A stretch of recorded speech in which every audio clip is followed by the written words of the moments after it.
Esse é o Cápsula e nós vamos falar agora sobre a entrevista do Barroso no Roda Viva. O Barroso teve lá no Roda Viva, sim, ainda existe o Roda Viva, cara, ninguém mais assiste.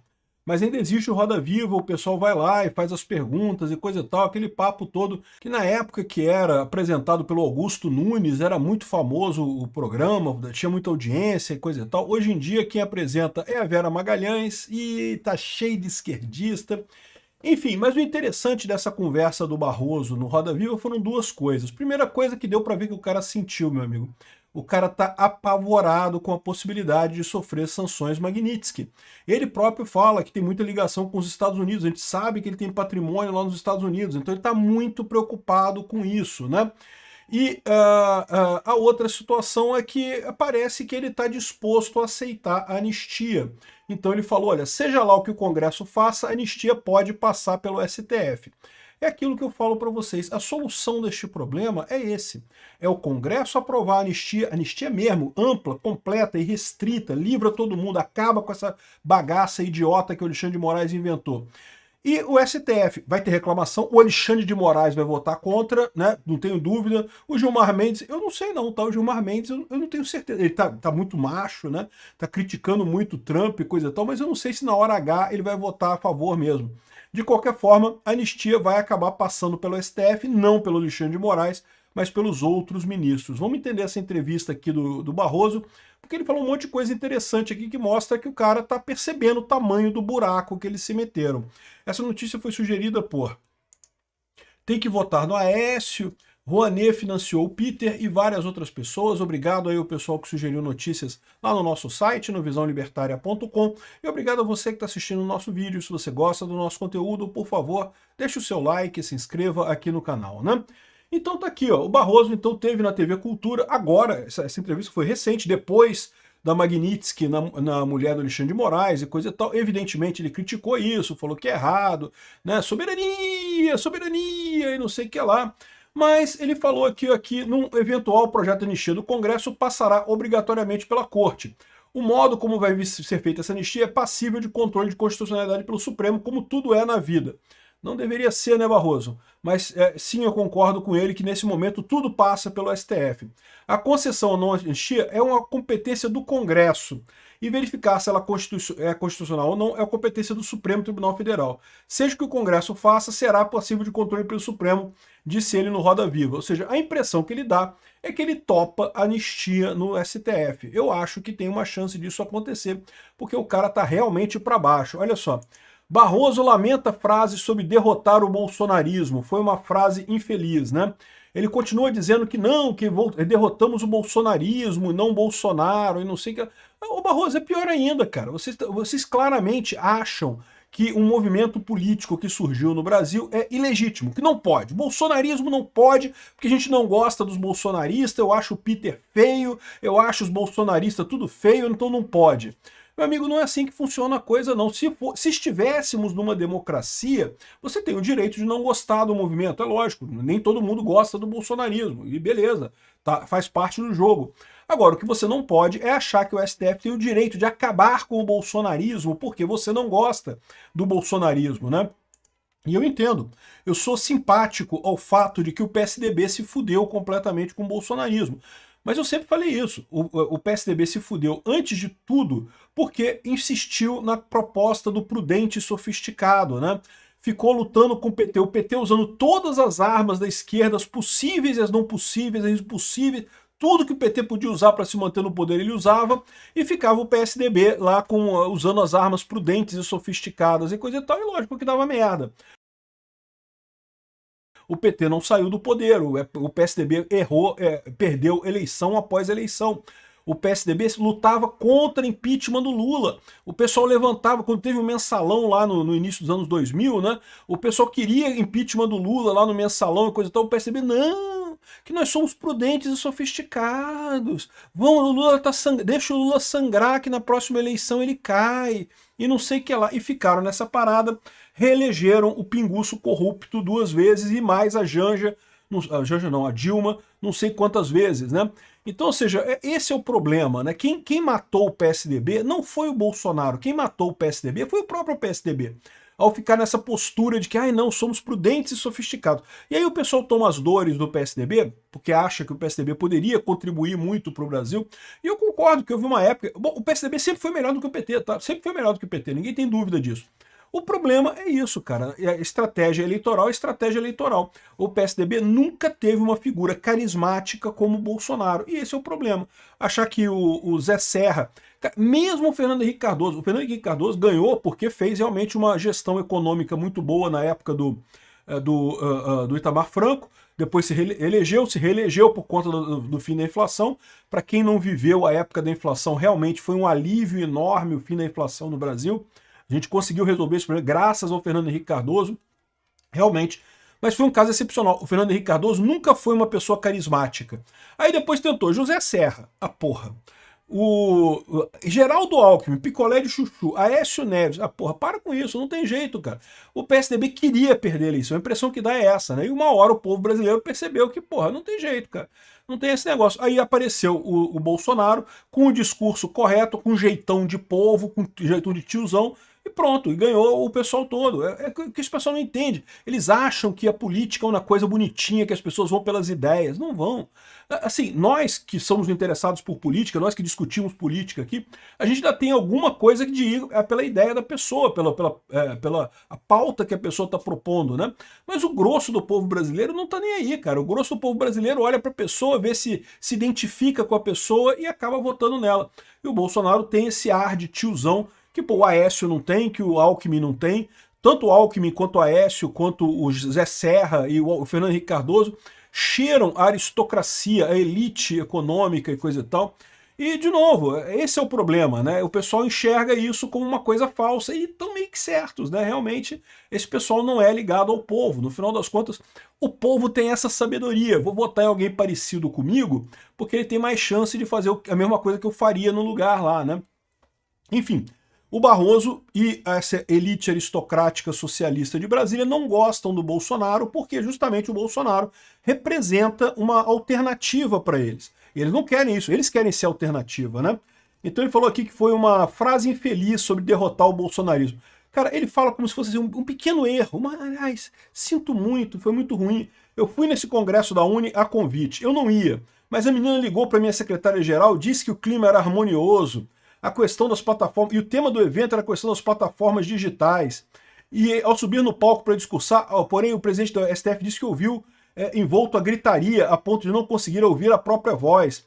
Comecei a gritar para ver se conseguia falar. A certa altura desisti e comecei a falar. Para vocês estarem aqui, a gente derrotou a ditadura, derrotamos a tortura, derrotamos a censura. E aí falei, nós derrotamos o bolsonarismo. Foi uma frase infeliz. Primeiro porque nós dava a impressão de que foi o Supremo e que queria dizer a sociedade brasileira. O Barroso, você já ouviu falar a teoria do ato falho do Freud? O ato falho do Freud diz exatamente isso. Às vezes a gente fala umas coisas, quando a gente fala coisa errada, é justamente a gente está querendo dizer aquilo que a gente quer dizer de verdade. No fundo você queria dizer isso. Você não é agora, não, foi sem querer, eu não queria, coisa e tal, mas você reconheceu que nós foi o STF, evidentemente, né? E segundo, eu nunca fulanizei o debate. Porra, Barroso, para com isso, né? Aquilo foi, de certa forma, um desrespeito com milhões de pessoas que haviam votado no presidente. Aí fiz a única coisa que a gente deve fazer quando comete um erro, pedir desculpas e coisa e tal. Ah, porra, para com isso. Enfim, o Barroso tá sentido. Barroso sentiu. E tá certo em sentir. E ele sabe que está muito perto de ser culpado pelos problemas que eles estão se metendo, né? Quando o STF como um todo entrou nessa campanha para destruir o bolsonarismo, eles foram impulsionados pela bolhazinha lá em torno deles. A bolhazinha em torno deles, não, o bolsonarismo é totalmente inaceitável, não podemos aceitar o bolsonarismo, ditadura, não sei o que lá, coisa e tal. Em momento algum, esse pessoal parou para pensar, para ouvir realmente o que o povo brasileiro pensa. E o povo brasileiro falou, o povo brasileiro foi às ruas, eles não ouviram porque não quiseram, porque eles achavam mais confortável para retomar, não, para trazer o Aécio de volta, não, vamos fazer a pacificação do Aécio e não sei o que lá, não, vamos trazer de novo o PSDB e não sei o que lá, achavam que destruir o bolsonarismo seria a solução para esse tipo de coisa, né? e se ferraram no final das contas. Porque, de novo, eles estão na visão antiga da informação centralizada, de achar que eles controlam o discurso do povo, que o discurso do povo é uma repercussão do que eles falam na elite. E não é mais, não existe mais isso. Hoje o povo fala entre si e não tem mais esse papo, né? Então sim, é lógico que foi uma frase infeliz, mas não foi uma frase infeliz por acaso. Ô Barroso, tu tava num congresso da Uni, meu amigo. Ah, mas eu nem ia no congresso. Mas nem ia, mas foi, né? Nem ia, mas foi. Então, ou seja, você foi de propósito. Você tava num palanque, você tava falando politicamente. Isso é motivo de impeachment de ministro do STF. Lembra que eu sempre falo para vocês, esquece impeachment de ministro do STF por decisão em voto. Decisão, voto que o ministro tomou, não pode ser motivo de impeachment pela questão do chamado, entre aspas, crime de hermenêutica que não existiria, que é a definição uma definição doutrinária no Brasil, né? Agora, o caso do Barroso ir na Uni, isso ninguém obrigou ele a ir na Uni, isso não é uma decisão dele. Ele foi porque ele estava empolgado, ele foi porque na bolha dele tava todo mundo, vai lá Barroso, vai lá Barrosão, vai na Uni Barrosão, fala merda na Uni Barrosão. E esse pessoal tava nesse sentido, né? Aqui, ó, aí ele fala aqui, ó, redução de penas do golpe, as penas do golpe foram elevadas, a redução não seria capitulação do STF. Mas o que ele está falando aqui é justamente de unir a consunção do crime de golpe de Estado com o crime de tentativa violenta de derrubar o Estado Democrático de Direito. Isso é uma idiotice, porque isso já era obrigação deles fazer isso. Eles que não quiseram fazer a consunção disso daí. Qualquer aluno de direito sabe que essa história aqui é uma idiotice completa, que eles já deviam ter feito a consunção desses dois crimes desde o início. É que, de novo, esse julgamento não é um julgamento jurídico, é um julgamento show, é um espetáculo, é um julgamento espetáculo, em que eles estão tentando dar uma lição para o povo brasileiro. Vocês não podem ser bolsonaristas, tem que votar no Lula e no Aécio, tem que votar no PT e no PSDB, que a gente controla, que é tudo aqui controladinho. Não pode gostar de outras pessoas fora do que a gente autorizou previamente. Então, ou seja, esse é o discurso que esse pessoal quer passar para a população brasileira. E se ferraram, se queimaram muito. Está arriscado esse mané aqui ter estourado o STF, ter destruído a justiça brasileira. Nunca mais o STF vai ter a credibilidade que um dia já teve antes desse idiota ter sido eleito presidente do STF. Ele e o Alexandre de Moraes. Os dois embarcaram nessa caça às bruxas ideológicas, né, que não pode gostar do Bolsonaro e coisa e tal, estão quebrando a justiça. Aliás, esse é um erro da justiça brasileira que não vem desses dois, tá? Eu sempre critico muito a justiça brasileira, porque ela sempre teve essa pauta, essa pegada ideológica, não que a justiça vai resolver os problemas do Brasil. Igual eles falam, né? Não que temos que decidir a favor da parte hipossuficiente, como se a justiça fosse um mecanismo de justiça social. Se você falar com 10 juízes, 10 vão dizer para você que sim, a justiça tem que fazer justiça social e temos que ajudar o hipossuficiente, não sei o que lá. Quando não, quando você faz esse tipo de coisa, você prejudica o mais pobre.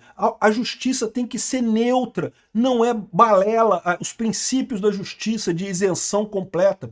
Porque se você toma um lado, sabe o que acontece? No mercado, né, na sociedade normal, isso é compensado do outro lado. É o que eu falo para vocês. À medida que a justiça trabalhista começa a dar ganho de causa para o empregado, ai, tadinha do empregado, o patrão é um filho da puta, o empregado é pobrezinho, então temos que dar indenização para o empregado. Aí sabe o que acontece? A empresa bota lá na planilha dela, e caramba, temos um risco trabalhista aqui de X, temos que reduzir o salário de todo mundo nessa profissão porque a gente tem um risco trabalhista depois. Aí você está fudendo milhares de pessoas achando que está ajudando um empregado, porque o patrão é filho da... o patrão é filho da puta, o empregado é filho da puta também, é todo mundo filho da puta nesse mundo. Não tem ninguém bonzinho por aqui, né?